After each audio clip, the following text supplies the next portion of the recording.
नमस्कार दोस्तों, Ambedkar Faizal sir YouTube channel पर आप सभी का हार्दिक स्वागत है। तो दोस्तों, आज हम इस विषय पर बात करेंगे बाबा साहब की सबसे बड़ी क्रांति हिंदू कोड बिल के बारे में। तो उसमें सभी जाति की महिलाओं के लिए हिंदू कोड बिल के पहले का जीवन कैसा था और उसके बाद का जीवन कैसा था। तो मेरी माताओं, बहनों और भाइयों, आज मैं आपसे कोई किताबी बात कहने नहीं आया हूं। आज मैं आपसे आपकी माता, आपकी बहन और आपकी बेटी की जिंदगी के बारे में बताने आया हूं।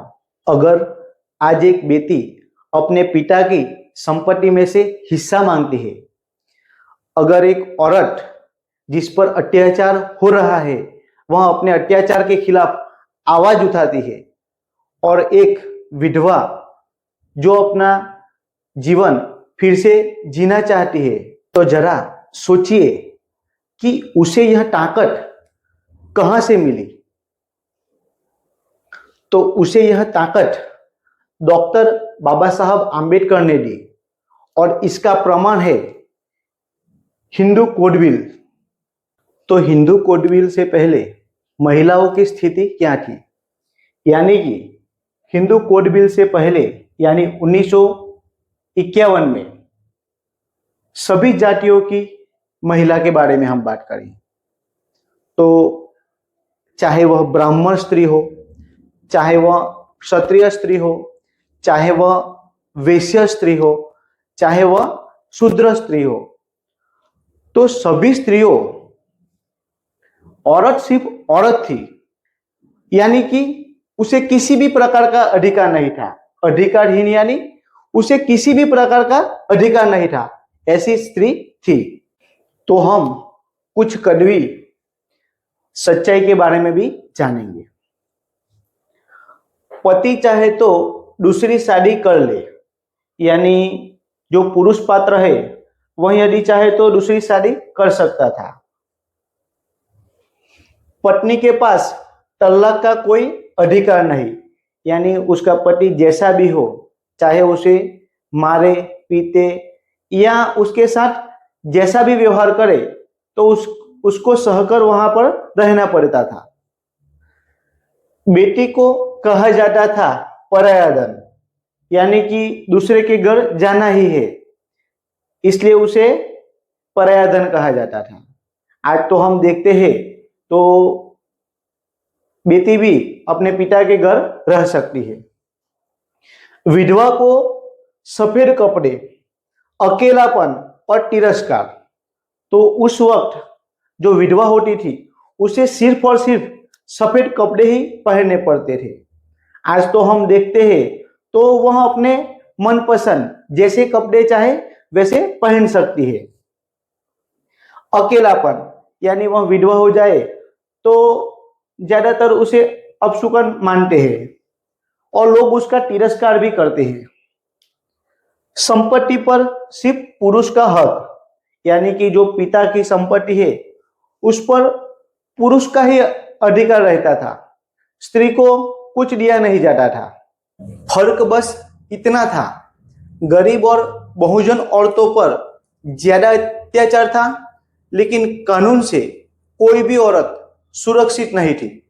बाबा साहब ने कहा था, मैं ऐसे समाज को स्वीकार नहीं कर सकता जहां आधी आबादी गुलाम हो, यानी देश हमारा आजाद हो चुका, फिर भी आधी आबादी गुलाम, यानी कि औरतों को जो हक अधिकार चाहिए वह नहीं मिला था।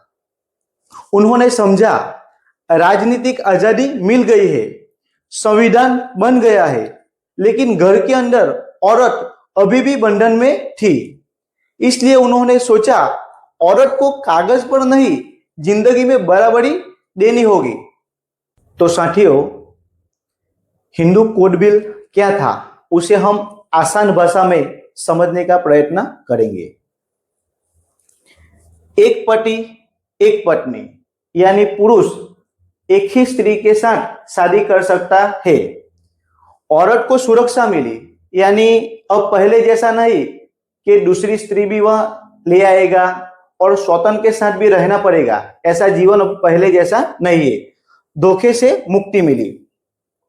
तलाक का कानूनी अधिकार, यानी यदि कोई स्त्री को किसी पुरुष के साथ मनमेल नहीं हो रहा है, उसे उसके साथ जीवन बिताने में अच्छा नहीं लग रहा है, उसे बहुत सारी समस्या है, तो वह खुद भी तलाक ले सकती है।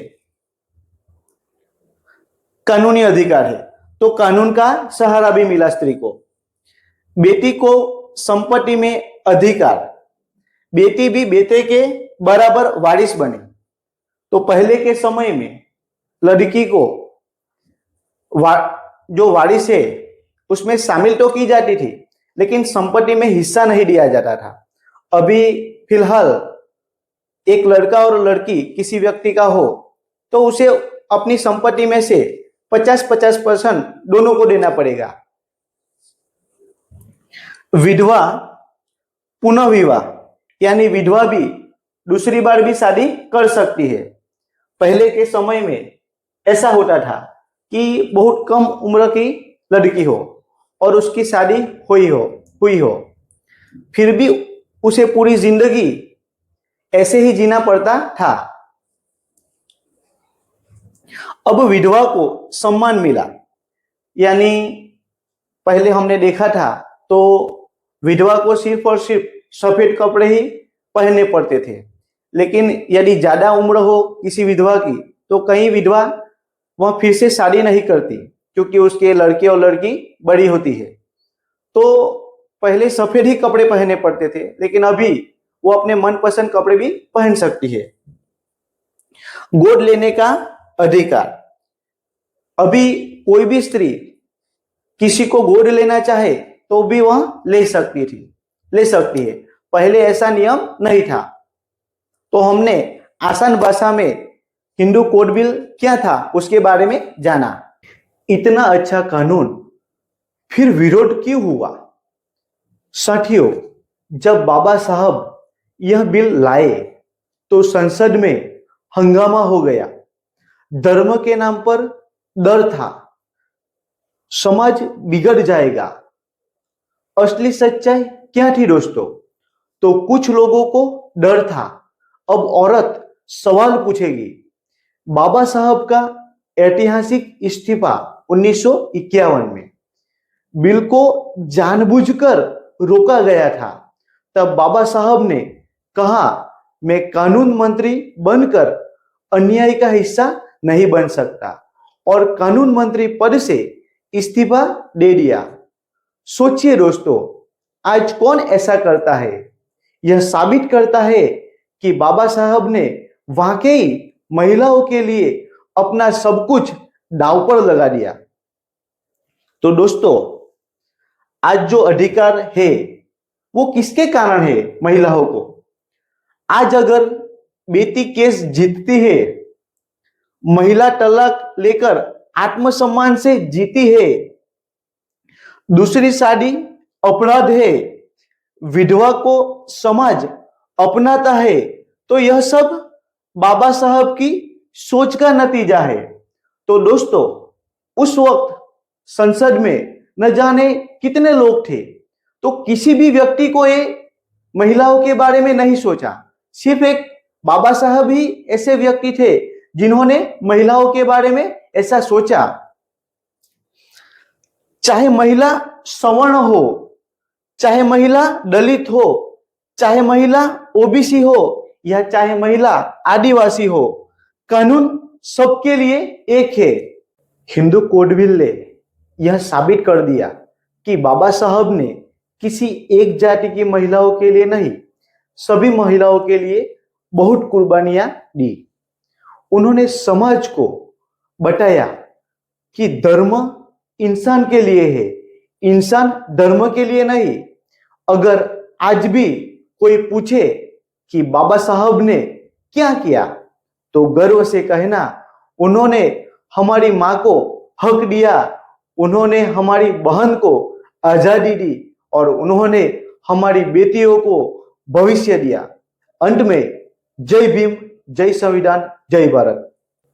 साथियों, तो आपको वीडियो अच्छा लगा हो तो वीडियो को लाइक, कमेंट और शेयर करना ना भूलें।